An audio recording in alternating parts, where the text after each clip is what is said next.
ধারাবাহিকের শুরুতেই আমরা দেখতে পাই চারদিকে থমথমে পরিবেশ, আর ঠিক তখনই রাঙা সামনে এসে দাঁড়িয়ে একে একে সব সত্যি খুলে বলতে শুরু করে। রাঙা জানায় কিভাবে শানু নিজের চেহারা পাল্টে অরুণবাবু সেজে বসু কুঠির বাড়িতে ঢুকে পড়েছিল। শুধু তাই নয়, মা আর বড়বাবুর ঘরে আগুন ছড়িয়ে দিয়েছিল যাতে সবাই আতঙ্কে ছোটাছুটি করতে থাকে, আর সেই সুযোগে আসল অরুণবাবুকে অজ্ঞান করে সরিয়ে দিয়ে নিজে অরুণবাবু সেজে বিছানায় শুয়ে পড়ে। রাঙা বলে সে সবটা সেদিন রাতেই বুঝে গিয়েছিল এবং সেই মুহূর্ত থেকেই সে নিজের মতো করে পুরো প্ল্যান সাজিয়ে ফেলে। আসল অরুণবাবুকে খুঁজে বের করে সত্যজিৎ স্যারের মাধ্যমে পুলিশ ফোর্স পাঠিয়ে হাসপাতালে নিয়ে যাওয়ার ব্যবস্থা করে। রাঙার এই কথা শুনে সবাই হতবাক হয়ে যায়। পাঞ্জালি উৎকণ্ঠা নিয়ে জিজ্ঞেস করে, ভাই এখন কেমন আছে? তখন রাঙা শান্ত গলায় বলে, একদম ভালো আছে, চিন্তার কিছু নেই। এরপর রাঙা তীর তুলে শানুর দিকে তাক করে কঠিন গলায় বলে, এখন সত্যি বলবি নাকি আমাকে বলতে হবে? এই সার্জারি তুই কোথা থেকে করিয়েছিস? মালয়েশিয়া থেকেই তো? আর তোর পেছনে কে কে আছে সব খুলে বল, একটাও কথা লুকাবি না। ভয়ে কাঁপতে কাঁপতে শানু কান্নায় ভেঙে পড়ে জানায় তার জীবনের অসহায়তার কথা। মায়ের চোখের অপারেশনের জন্য টাকা দরকার, বোন বড় হচ্ছে, বোনের বিয়ের জন্য টাকা লাগবে, এই সব চাপেই সে ভেঙে পড়েছিল। তখনই একজন লোক এসে মোটা টাকার প্রলোভন দেখায়, আর বাধ্য হয়েই সে এই কাজ করতে রাজি হয়, কারণ তার কাছে তখন পরিবারকে বাঁচানো ছাড়া আর কোনো পথ ছিল না। শানুর কথা শুনে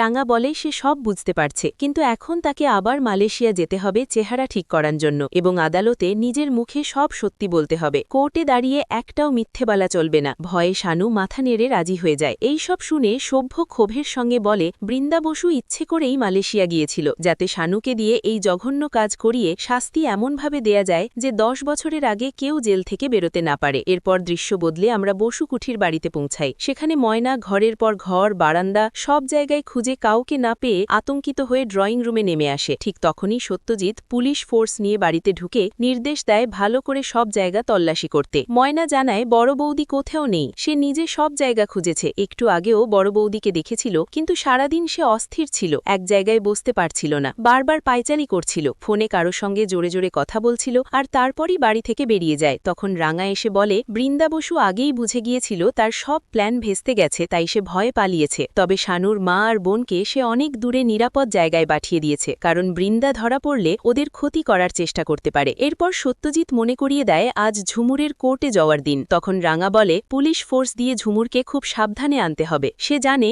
ওরা ঝুমুরকে আটকাতে সব রকম চেষ্টা করবে, ভ্রমরকে চেপে ধরবে, কিন্তু কোনোভাবেই সফল হবে না, কারণ সে নিজেই ঝুমুরকে কোর্ট পর্যন্ত পৌঁছে দেবে। রাঙার এই সিদ্ধান্তে প্রমিতা বসু ভয় পেয়ে বলে চারদিকে খুব বিপদ, পুলিশও ঝুঁকির মধ্যে, কিন্তু রাঙা দৃঢ় কণ্ঠে বলে তাকে যেতেই হবে। তখন একলব্য সঙ্গে যাওয়ার কথা বললেও রাঙা তাকে থামিয়ে দেয়, বলে সত্যজিৎ স্যার আর পুলিশ আছে, সে কিছুক্ষণের মধ্যেই ফিরে আসবে। শ্বশুর শাশুড়িকে প্রণাম করে রাঙা বাড়ি থেকে বেরিয়ে যায়। পরের দৃশ্যে আমরা কোর্ট চত্বরে দেখি মানুষের ভিড়ের মধ্যে সহদেব আর তার গুন্ডারা ছদ্মবেশে ঘোরাঘুরি করছে। পরিস্থিতি ক্রমশ উত্তপ্ত হয়ে উঠছে। ঠিক তখনই শ্যাম সেখানে এসে পড়ে। প্রেস মিডিয়ার লোকেরা তাকে ঘিরে ধরে প্রশ্ন ছুড়ে দেয় আজ সে কি তার ছেলেকে বাঁচাতে পারবে। ভ্রমরও কটাক্ষ করে বলে অপরাধীকে কি আদৌ বাঁচানো যায়, কিন্তু শ্যাম কোনো উত্তর না দিয়ে আড়ালে গিয়ে সহদেবকে ফোন করে সাবধান করে দেয় চারদিকে পুলিশ ঘিরে ফেলেছে, সিভিল ড্রেসেও পুলিশ রয়েছে, খুব সতর্ক থাকতে হবে। এরপর আমরা দেখি পুলিশ ঘেরা অবস্থায় ঝুমুরকে আদালতে আনা হচ্ছে। ঠিক সেই সময় আড়াল থেকে সহদেব বন্দুক তাক করতেই রাঙা মুহূর্তের মধ্যে তীর ছুঁড়ে সহদেবের হাতে আঘাত করে বলে তুই একদিন আমার হাত নষ্ট করতে চেয়েছিলি যাতে আমি আর তীর ধনুক ধরতে না পারি, আজ আমি তোর হাতে তীর মেরে দেব যাতে আর কোনোদিন বন্দুক ধরতে না পারিস।